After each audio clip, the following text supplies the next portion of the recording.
This DIY creator and YouTuber uploaded his first video in 2015 and since then has grown his channel to over 3 million subscribers. Before I show you how much this channel potentially makes from AdSense revenue, let us check out his other monetization options. He has a link to his website and a Gumroad account in his about section.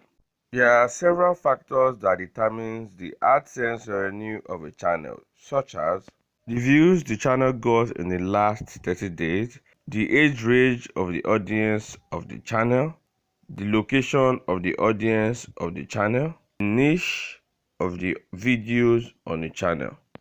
But for the purpose of this video, I'll be choosing two major factors: the views the channel got in the last 30 days and the average RPM of the channel. This channel got 600,000 views in the last 30 days and I'll be choosing the average RPM of $3 for this video.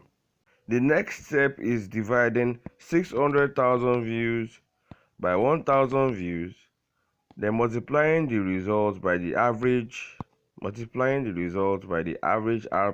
of $3, which gives us $1,800 in the last 30 days. This is the end of the video. Until the next one, peace.